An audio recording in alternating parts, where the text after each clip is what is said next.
Hey y'all! Pokemon Red using only one Psyduck was far from a headache, so let's continue this week with a Pokemon I think will struggle at certain points. This week, I'm going to try to beat Pokemon Crystal using only one Corsola. As usual, the rules are I can only use Corsola in battle, and I can't use any trainer items in battle. By the way, if you like this kind of content and want to see more, be sure to subscribe and check out more of these videos on my channel. Corsola is best known for being one of Misty's Pokemon from the Johto portion of the anime. She used it various times in battle, including during the World Cup. I'm saying World Cup, not World Cup. One is a competition where people from all over the world gather to watch the best teams around face off, and the other is a soccer tournament. In terms of Corsola's stats, we've got ourselves a precarious little Pokemon. The speed stat is terrible, and the HP, attack, and special attack are all pretty bad. But the defense and special defense are actually pretty good. As for the available moves, what Corsola lacks in diversity, it makes up for in utility. There's one move in particular I'm very excited to use, but more on that later. Alright, let's do this. Off at Professor Elm's lab, I used the Universal Pokemon Randomizer to replace Totodile with Corsola so that our rival will pick the Grass-type Chikorita. Corsola is a Rock and Water type, which means it is double weak to Grass. Yikes! It also doesn't help that Razor Leaf has a high chance to critical hit as well. I think this goes without saying, but clearly, I am a glutton for punishment. Corsola is a Coral Reef Pokemon that anguishes at any grass move, so I nickname ours Leaf Grief. Corsola starts off with just Tackle. It's not a very strong move, and we don't have much attack, so it takes a long time to knock anything out. Luckily for us, Chikorita doesn't have a grass move yet, and since we're a part rock type, we resist Chikorita's tackle, making this an easy victory. Don't worry though, things get really bad, really soon. And after beating Bubs, I try to take on Faulkner, but his birds spam Mud Slap, we miss all of our moves, and then we repeatedly lose. It's not even really close. So I head over to the Bellsprout Tower to do the mandatory portion of the story's plot, but even that's pretty awful.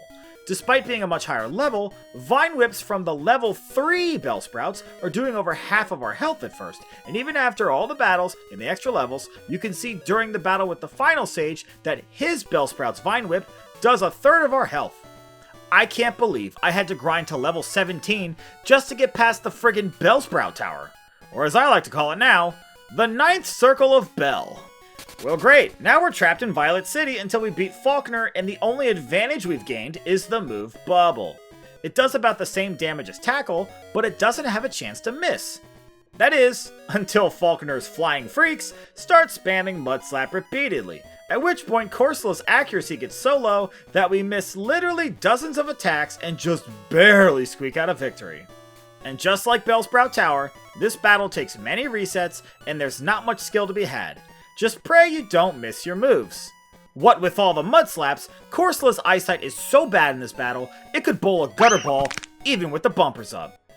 After leaving what I now refer to as Violent City, I head to Azalea Town to take on Bugsy the Bug-type gym leader. Along the way, Corsola learned Recover, one of the best moves for a solo Pokemon challenge run, allowing it to recover half your health. The real secret is when you pair it with a stat-boosting move like Harden. This combination allows Corsola to get hard and last longer in battle.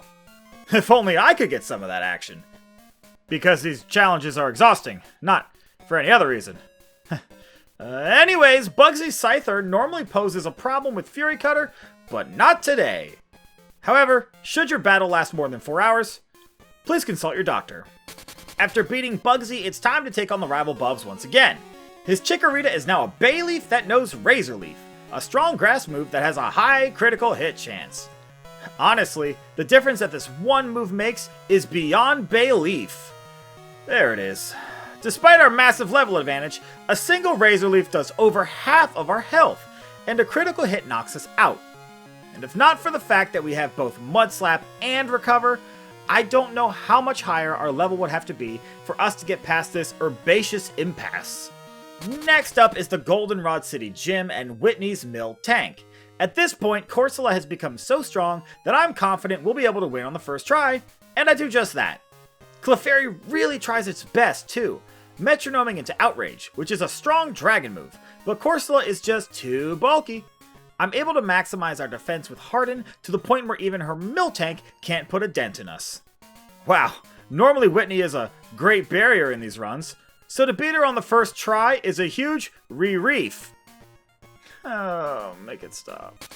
Off at the Burnt Tower in Ekrutik City, I have to take on the rival Bubs once again. His Pokemon kept surviving our Bubble Beams, and I wasn't making any headway at first thanks to Haunter's Curse and Magnemite's Thundershock. So I defeated the Kimono girls in town to get the HM for Surf. It's much stronger than Bubble Beam, and the difference in power is immediately noticeable. Still, Bayleaf poses a huge problem and brings us down to just 1 HP thanks to 2 Razor Leafs, letting us win this battle on the absolute razor's edge. After that is the Ekrutik City gym leader Morty, and this gym is a total wash. Surf is really strong, and we're at a high enough level that only Morty's Gengar has enough bulk to weather our waves. Much like Irreversible Erosion, however, with enough time, inevitably the waves will erase the beachfront property that is Morty's Gengar, and we get ourselves a shiny little badge. Since I'm already here, I head on over to the Olivine City Gym to take on the Steel Gym leader Jasmine.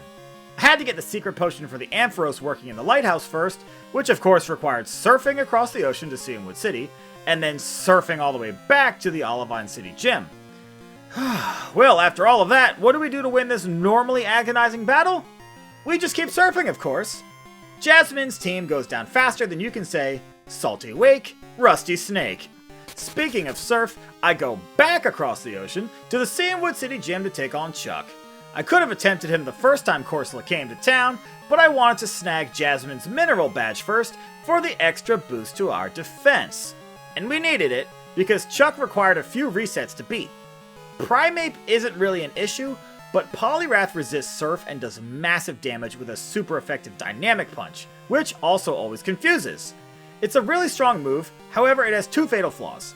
First, it's only 50% accurate, but more importantly, it only has 5 BP. So all we have to do is stall with Recover until Poliwrath uses up all of its punchy BP, and then Corsola wins this war of attrition.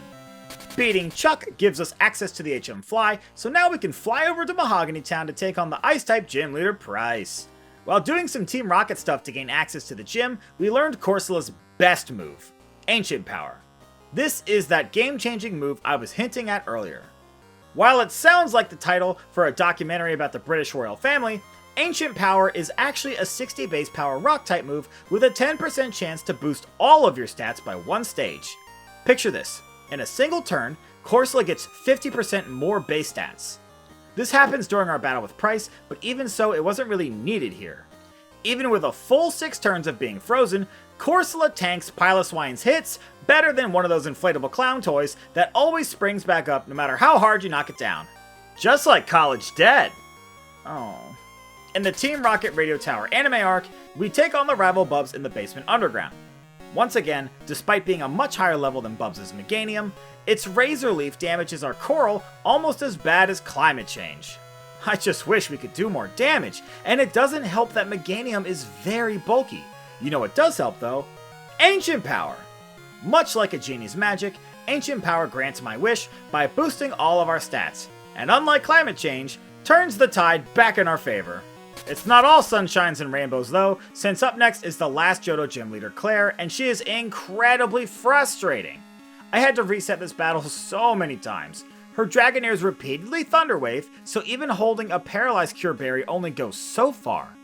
Plus, one of her Dragonairs knows Thunderbolt, which quickly racks up super effective damage, and we can't recover the damage if we keep getting fully paralyzed. You get how this is frustrating now. We finally won after about 20 minutes of resets, thanks entirely to the stat boost from Ancient Power. And to the naysayers in the comments complaining about this 10% chance to boost, just know that I don't mind that you hate watch these videos, and in fact, I welcome it. After all, you know how the saying goes, keep your friends close, but keep your anemones closer. Before the Elite Four, we traverse Victory Road to take on our rival Bubs one last time. This battle turns out about the same as the previous one, the major difference being that we no longer have Mudslap. We grabbed the TM for Earthquake inside Victory Road, and taught it to Corsola, which is a much needed upgrade. Earthquake shakes the ground, and then Surf uses a wave to wash away all of Bubs' Pokemon. I'd make a joke involving current events, but I think it's still too soon-nami. Here are the stats and moves at the Elite Four. Corsola is at level 55 and has a pretty incredible moveset. I also have Corsola holding the Heartstone, not because Coral is made mostly from dense limestone, but because it boosts the damage of Ancient Power by 10%. I think Corsola is shaping up to be one of the best challenge Pokemon yet, so if I told you I wasn't excited, I'd be lying. Up first is the Elite Four Will, and this battle I think helps to illustrate Corsola's biggest advantage among other Pokemon.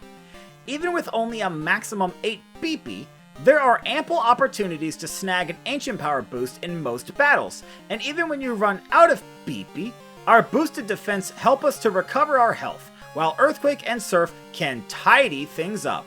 Listen, I know some of these puns are a stretch, but I just can't help myself. Next up is Koga, the Poison and Bug-type Elite Four member. Bug and Poison are weak to Rock and Ground moves respectively, so I think I'll respectfully kick his butt. His lead Ariados is a one-hit KO with Ancient Power, but his Forretress comes out, survives, and sets up spikes. Well, that doesn't matter since this is a solo Pokemon challenge run and we can't switch anyways in order for spikes to activate. After that, Corsola is able to take down Koga's team despite his best efforts to dodge our attacks. This is one of those battles where we get an Ancient Power boost when it totally doesn't matter, but it's nice all the same. Just like mashing the A button while using a Pokeball to keep the Pokemon from breaking free. It doesn't affect the outcome of the capture, but it makes me feel better.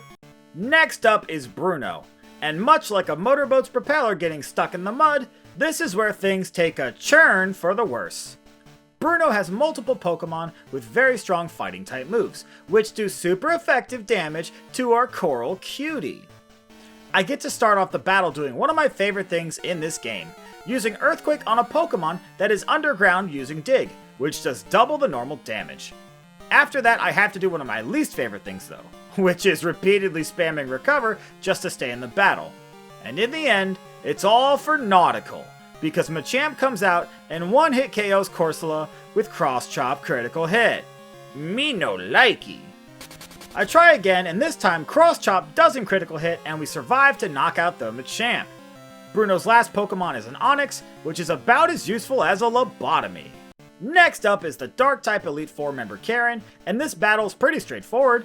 Either reset until you get good enough luck to dodge Confuse Rays, Sand Attacks, and Stun Spores, or just get an Ancient Power boost right off the top. So, let me take this opportunity to observe that Ancient Power basically eliminates the need for leveling up just to get past extremely tough battles. Unless the lead Pokemon can one-hit KO Corsola, there's almost no reason to level up when an Ancient Power boost is possible, however improbable. And if you think Ancient Power is cheap with one boost, just wait until later in this run. Yeah, things get real silly by the end of this. Last up is the champion battle with Lance. Ancient Power is incredible here, since much like a churchgoer worried about satanic messages and music, all of his Pokemon fear rock. I heal up Corsola, restore our BP, and if you ever do a challenge run where you fight the Elite Four with Ancient Power, make sure to collect plenty of items to recover your BP. Getting into things, you can see that for this battle, Corsola is a strong independent Reef that don't need no stat boosts. Even after being paralyzed by Dragonite and taking an onslaught of Hyper Beams throughout the battle, Corsola weathers the storm, letting all of Lance's attacks crash upon its impenetrable walls, just like Alcatraz. Hey Corsola, maybe when this is all over, you can become a popular tourist attraction too! And with Lance defeated, we have become the champion of the Pokemon League, but you know the run isn't over yet. I'm always going to consider beating the final Trainer Red as the true ending, unless of course a Pokemon is just impossibly bad. With the Elite Four defeated, I hop on the SS Aqua and sail on over to Kanto to take on their 8 gym leaders to earn the right to challenge Red atop Mount Silver. The first 7 gym leaders were not much trouble at all, so now it's time to take on the final Kanto gym leader, Blue. His lead Pidgeot doesn't pose much of a threat, but the rest of his team can still put up a pretty tough fight. I kept losing this battle to Exeggutor's Solar Beam, until eventually I replaced Earthquake with Curse.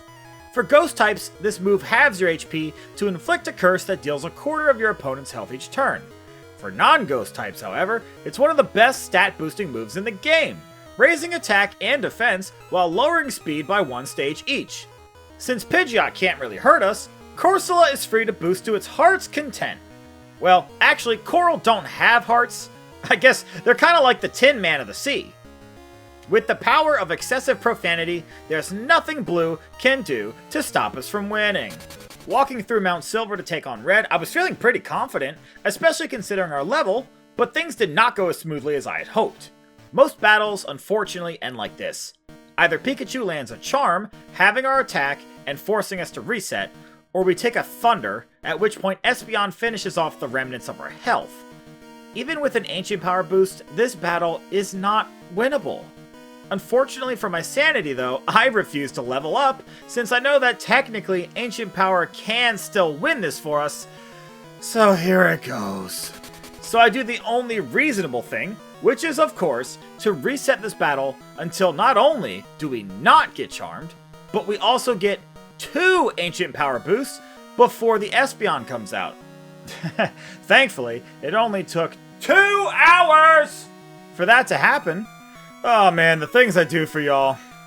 With 2 Ancient Power boosts, our stats are all doubled, meaning we can take Espeon's hits while boosting our attack more with Curse. Assuming that Espeon doesn't lower our special defense with Psychic, Corsola can recover off more damage than Espeon can deal. I time things to knock out the Espeon right as its Reflect fades, meaning the damage to our Ancient Power is no longer halved. And in the end, we have just enough Ancient Power BP to take out Snorlax, Venusaur, and Blastoise, while Surf lets us douse the Charizard for one of the most contrived and luck-based victories in these challenge runs to date.